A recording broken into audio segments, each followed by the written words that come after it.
Taurus down town എന്ന techno park face 3യുടെ ഒരു വലിയ ഡെവലപ്മെന്റൽ പദ്ധതിയിലെ ഏക റെസിഡൻഷ്യൽ പ്രോപ്പർട്ടി അസറ്റ് ഹോംസിന്റെ ആണ്. അതിൽ എനിക്ക് ഒരെണ്ണം വേണം. ഇത്ര ആൾക്കാരെ സാക്ഷ്യം ഞാൻ പറഞ്ഞു കഴിഞ്ഞു. നിങ്ങളിപ്പോ ആ ഒരു വീഡിയോ കണ്ടല്ലോ. നമ്മുടെ നടൻ പൃഥ്വിരാജ് അദ്ദേഹത്തിന് തിരുവനന്തപുരം ജില്ലയിലെ ടെക്നോ പാർക്കിൽ വേണമെന്ന് പറഞ്ഞ വീടിനെ പറ്റിയാണ് നിങ്ങളിപ്പോ കണ്ടത്. ടെക്നോ പാർക്കിനകത്തൊക്കെ വീടോ? അതങ്ങനെ നടക്കുന്ന കാര്യമല്ലല്ലോ. പക്ഷേ ഇവിടെ അതും സംഭവിക്കും. അതിനപ്പുറത്തെ കാര്യങ്ങളൊക്കെയാണ് സംഭവിച്ചുകൊണ്ടിരിക്കുന്നത്. തിരുവനന്തപുരം ജില്ലയിൽ IT മേഖലയിൽ ഒരു വലിയ നിക്ഷേപമാണ് സംഭവിച്ചത്. അക്കാര്യം നിങ്ങൾ അറിഞ്ഞിട്ടുണ്ടായിരിക്കുമോ? അറിഞ്ഞിട്ടുണ്ട്. നിങ്ങൾ മനസ്സിലാക്കിയ ഒരു കാര്യം എന്ന് വെച്ച് കഴിഞ്ഞാൽ ടോറസ് സെൻട്രൽ മാള് അങ്ങനെ എന്തോ ഒരു മാള് തിരുവനന്തപുരത്ത് ഓപ്പൺ ആവുന്നുണ്ട്. അപ്പോൾ അവിടെ ചിലപ്പോൾ തിയേറ്റർ വരുന്നുണ്ട്. അങ്ങനെ കുറച്ച് കാര്യങ്ങളൊക്കെ നിങ്ങൾ കേട്ടിട്ടുണ്ടാവും. പക്ഷേ നമ്മൾ അതിനെക്കുറിച്ച് കൂടുതലായിട്ട് അറിയേണ്ടതായിട്ടിരിക്കുന്നു.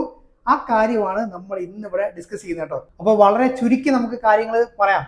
അപ്പോൾ 50 ലക്ഷം സ്ക്വയർ ഫീറ്റിലാണ് നമ്മുടെ ടോറസ് ഡൗൺ ടൗൺ പദ്ധതി വരുന്നത്.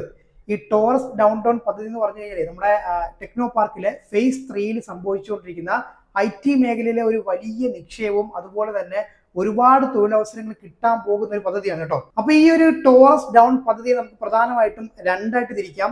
സ്പെഷ്യൽ എക്കണോമിക് സോണും അതുപോലെ തന്നെ നോൺ സ്പെഷ്യൽ എക്കണോമിക് സോണും. നമുക്ക് ചുരുക്കി സെസ് എന്ന് വിളിക്കാം, അതുപോലെ തന്നെ നോൺ സെസ് എന്ന് വിളിക്കാം കേട്ടോ. സ്പെഷ്യൽ എക്കണോമിക് സോണിന്റെ ഷോർട്ടാണ് സെസ് എന്ന് പറഞ്ഞാൽ SEZ.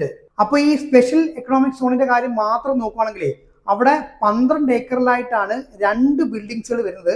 അതിൽ തന്നെ ആദ്യത്തെ സെസ് ബിൽഡിംഗ് എന്ന് പറഞ്ഞു കഴിഞ്ഞാൽ അതിന്റെ പേര് നയാഗ്ര എന്നാണ് കേട്ടോ. അപ്പൊ ഈ നയാഗ്രയുടെ കാര്യം പറയുകയാണെങ്കിൽ 1 മില്യൺ സ്ക്വയർ ഫീറ്റ് ആണ് ഇതിന്റെ ഒരു ബിൽട്ടപ്പ് ഏരിയ എന്ന് പറഞ്ഞു കഴിഞ്ഞാൽ 13 നിലകളിലായിട്ടാണ് ഈ ഒരു ബിൽഡിംഗ് പണിഞ്ഞിരിക്കുന്നത്. അതുപോലെ തന്നെ ആ 13 നിലകളിൽ 6 നിലകളിലും IT കമ്പനീസ് ആണ് വരുന്നത്. ഇത്രയും വലിയൊരു ബിൽഡിംഗ് ആയതുകൊണ്ട് തന്നെ 1300 വാഹനങ്ങൾക്ക് പാർക്ക് ചെയ്യാൻ പറ്റുന്ന ഒരു പാർക്കിംഗ് സൗകര്യം ഈ ഒരു ബിൽഡിംഗിൽ വരുന്നുണ്ട് കേട്ടോ. പിന്നെ ഇത് കൂടാതെ ഫുഡ് കോർട്ട്, ഡേ കെയർ തുടങ്ങിയ സംഭവങ്ങളൊക്കെ ഈ ഒരു നയാഗ്ര എന്ന് പറഞ്ഞ ബിൽഡിംഗിൽ വരുന്നുണ്ട്. അപ്പോൾ ഈ ഒരു ബിൽഡിങ്ങിന്റെ ഉദ്ഘാടനം നടന്നത് ഈ വർഷം 2024 ജാനുവരി മാസമായിരുന്നു കേട്ടോ. നമ്മുടെ ബഹുമാനപ്പെട്ട മുഖ്യമന്ത്രി ശ്രീ പിണറായി വിജയൻ അദ്ദേഹമാണ് ഈ ഒരു നയാഗ്ര ബിൽഡിംഗ് ഉദ്ഘാടനം ചെയ്തത്. ഇനി രണ്ടാമത്തെ സെസ് ബിൽഡിംഗ് എന്ന് പറഞ്ഞു കഴിഞ്ഞാൽ അതിന്റെ പേര് വിക്ടോറിയ എന്നാണ് കേട്ടോ. ഏതാണ്ട് 1 മില്യൺ സ്ക്വയർ ഫീറ്റ് തന്നെയാണ് ഈ ഒരു ബിൽഡിങ്ങിന്റെയും സ്ക്വയർ ഫീറ്റ് എന്ന് പറഞ്ഞു കഴിഞ്ഞാൽ. അപ്പൊ ഇപ്പൊ നമ്മൾ കണ്ടത് സ്പെഷ്യൽ എക്കണോമിക് സോണിലെ 2 ബിൽഡിങ്ങിന്റെ കാര്യമാണല്ലോ. അപ്പൊ പ്രധാനമായിട്ടും IT മേഖലയിൽ വരാൻ പോകുന്ന ഒരു വലിയ കുതിപ്പ് തന്നെ ആയിരിക്കും അവിടെ സംഭവിക്കാനായിട്ട് പോകുന്നത്. ആദ്യത്തെ ബിൽഡിംഗ് ഓപ്പൺ ആക്കുകയും ചെയ്തു. ഇനി നമ്മൾ നേരെ നോക്കാൻ പോകുന്നത് നോൺ സ്പെഷ്യൽ എക്കണോമിക് സോൺ, അതായത് നോൺ സെസ് ഏരിയയിലെ ബിൽഡിങ്ങുകളാണ്. നമുക്ക് കുറച്ചുകൂടെ ഇൻട്രസ്റ്റിംഗ് ആയിട്ടുള്ള സംഭവങ്ങളൊക്കെ വരുന്നത് അവിടാണ് കേട്ടോ. അപ്പൊ അവിടാണ് നമ്മുടെ ഈ ഒരു ടോറസ് സെൻട്രൽ മാൾ വരുന്നത്. അതുപോലെ തന്നെ ക്ലാസ് A ഓഫീസ് ബിൽഡിംഗ് വരുന്നുണ്ട്. അതിന്റെ കൂടെ ബിസിനസ് ഹോട്ടൽ വരുന്നുണ്ട്. അത് മാത്രമല്ല അസറ്റ് ഹോംസിന്റെ അപ്പാർട്ട്മെന്റും വരുന്നുണ്ട്. ഈ അസറ്റ് ഹോംസിന്റെ അപ്പാർട്ട്മെന്റിൽ ഒരു വീടാണ് നമ്മുടെ പൃഥ്വിരാജ് ചോദിച്ചത് കേട്ടോ. അപ്പോൾ ഇനി നമുക്ക് ഏറ്റവും ഇൻട്രസ്റ്റിംഗ് ആയിട്ടുള്ള നമ്മുടെ ടോറസ് സെൻട്രൽ മാളിന്റെ ഡീറ്റെയിൽസ് നോക്കാം. മൊത്തം 12 ലക്ഷം സ്ക്വയർ ഫീറ്റ് ആണ് ഇതിന്റെ ഒരു ബിൽട്ടപ്പ് ഏരിയ വരുന്നത്. അതിൽ തന്നെ 7 ലക്ഷം സ്ക്വയർ ഫീറ്റ് ആണ് ഇതിന്റെ ഒരു ലീസബിൾ ഏരിയ എന്ന് പറഞ്ഞു കഴിഞ്ഞാൽ കേട്ടോ. അപ്പൊ അത്യാവശ്യം നല്ല വലിയൊരു മാള് തന്നെയാണ്. ഇവിടെ ഏറ്റവും പ്രധാനമായിട്ട് നമ്മൾ ഇട്ട് നോക്കുന്ന കാര്യം എന്ന് പറഞ്ഞു കഴിഞ്ഞാൽ അത് തിയേറ്റർ തന്നെയാണ്. അവിടെ ഏറ്റവും ഇൻട്രസ്റ്റിംഗ് ആയിട്ടുള്ള കാര്യം എന്താണെന്ന് വെച്ചാൽ കേരളത്തിലെ ഏറ്റവും ലാർജസ്റ്റ് മൾട്ടിപ്ലക്സ് വരാൻ പോകുന്നത് ഈ ഒരു ടോറസ് സെൻട്രൽ മാളിലാണ് കേട്ടോ. അത് എത്ര സ്ക്രീനാണെന്ന് വല്ല ഐഡിയ ഉണ്ടോ? 15 സ്ക്രീനാണ് ഈ ഒരു മാളിൽ വരുന്നത്. അപ്പോൾ ആരായിരിക്കും ബ്രാൻഡ്? നമ്മുടെ ലുലു മാളിൽ PVR ആണ്. അപ്പം ഇവിടെയും PVR തന്നെ ആയിരിക്കുമോ? ഇവിടെ PVR അല്ല, സിനിപോളിസിന്റെ 15 സ്ക്രീനോട് കൂടിയ ഒരു മൾട്ടിപ്ലക്സ് തിയേറ്റർ ആണ് നമ്മുടെ ടോറസ് സെൻട്രൽ മാളിൽ വരുന്നത്. അതിൽ തന്നെ ഒരു IMAX സ്ക്രീനും ഉണ്ടെന്നാണ് ഇവർ ഒഫീഷ്യലി പറയുന്നത് കേട്ടോ.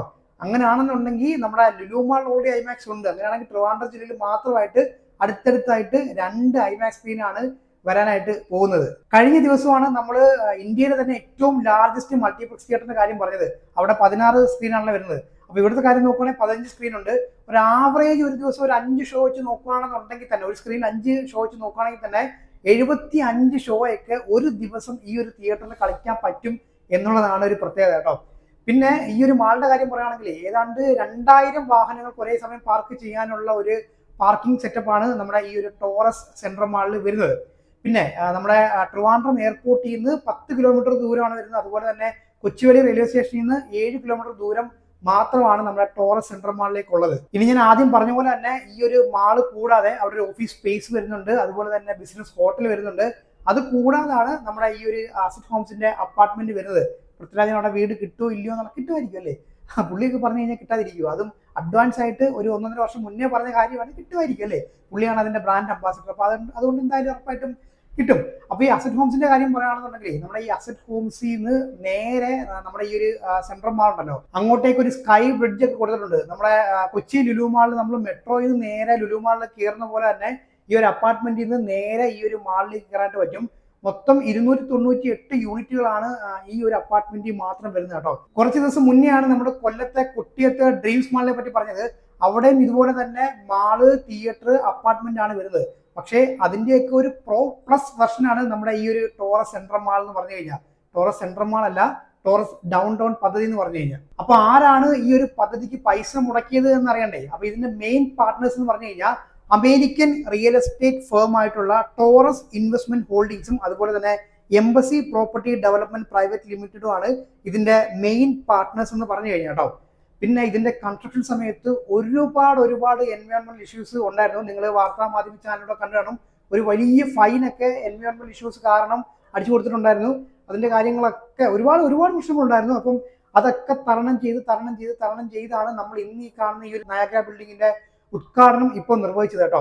അപ്പോൾ ഇനി അടുത്ത ക്വസ്റ്റ്യൻ എന്ന് വെച്ച് കഴിഞ്ഞാൽ, ഇനി എന്നാണ് ഈ ഒരു ടോറസ് സെൻട്രൽ മാളൊക്കെ ഓപ്പൺ ചെയ്യുന്നത്? അതായത് ഈ ഒരു നോൺ സെസ് ഏരിയയിലെ കൺസ്ട്രക്ഷൻ ഒക്കെ സ്റ്റാർട്ട് ചെയ്തിട്ടുണ്ടോ എന്നുള്ള കാര്യമായിരിക്കും നിങ്ങളിപ്പോൾ ചോദിക്കുന്നത്. അപ്പോൾ അതിന്റെ ഒരു ഉത്തരം എന്ന് പറഞ്ഞാലേ, ഈ നയാഗ്ര ബിൽഡിങ്ങിന്റെ ഒരു കൺസ്ട്രക്ഷൻ വേണ്ടിയിട്ടായിരുന്നു അവരിങ്ങനെ വെയിറ്റ് ചെയ്ത് നിന്നുകൊണ്ടിരുന്നത്. അപ്പോൾ അത് കംപ്ലീറ്റ് ആയിട്ട് സക്സസ്ഫുൾ ആയിട്ട് പൂർത്തീകരിച്ചല്ലോ. അപ്പോൾ ഇപ്പോൾ നോൺ സെസ് ഏരിയയിലെ വർക്ക് പുരോഗമിച്ചുകൊണ്ടിരിക്കുകയാണ്. അപ്പോൾ ഇനി എത്രയും പെട്ടെന്ന് പറഞ്ഞാൽ സമയം എടുക്കും, ക്ഷമ വേണം. അപ്പോൾ എന്തായാലും ഒരു 1-2 വർഷങ്ങൾക്കുള്ളിൽ തന്നെ നമുക്ക് ഈ ഒരു നോൺ സെസ് ഏരിയയിലെ ബിൽഡിങ്ങുകൾ നമുക്ക് ഉടനെ പൂർത്തീകരിച്ച് കിട്ടുന്നതാണ്. അതുകൂടാതെ ഒരു 3ാം ഘട്ട വർക്കും ഇവർ ചെയ്യുന്നുണ്ട് കേട്ടോ. ഇത് 3 ഘട്ടമായിട്ടാണ് ഈ ഒരു ഡൗൺ പദ്ധതി ഇവർ ചെയ്യുന്നത്. അപ്പോൾ ഇത്രയാണ് എനിക്ക് പറയാനായിട്ടുള്ളത്. കൂടുതൽ ഇൻഫർമേഷൻസ് എന്തെങ്കിലും ഉണ്ടെന്നുണ്ടെങ്കിൽ നിങ്ങൾ കമന്റ് ചെയ്യും. അപ്പോൾ ഇതിന്റെ ഒരു കംപ്ലീറ്റ് ഇൻഫർമേഷൻ നമ്മൾ എടുത്തിരിക്കുന്നത് ഇവരുടെ ഒഫീഷ്യൽ വെബ്സൈറ്റിൽ നിന്നാണ് കേട്ടോ. ഇപ്പോൾ വിക്കിപീഡിയ ആയിട്ട് വരെ കമ്പയർ ചെയ്യുന്ന സമയത്ത് പല കാര്യങ്ങളും അങ്ങോട്ടും ഇങ്ങോട്ടും ചേർച്ചക്കുറവുകളൊക്കെ വരുന്നുണ്ട്. അപ്പോൾ അതുകൊണ്ട് തന്നെ നമ്മൾ ഒഫീഷ്യൽ വെബ്സൈറ്റിൽ നിന്നുള്ള ഡീറ്റെയിൽസ് ആണ് പരമാവധി ഇതിനകത്ത് എടുത്തിരിക്കുന്നത് കേട്ടോ. നിങ്ങൾ വേണമെങ്കിൽ ചെക്ക് ചെയ്ത് നോക്കാവുന്ന കാര്യമാണ്. അപ്പോൾ ഞാൻ നിർത്തുവാണ്. അപ്പോൾ അടുത്ത വീഡിയോ കാണാം. അപ്പോൾ അതുവരേക്കും ബൈ.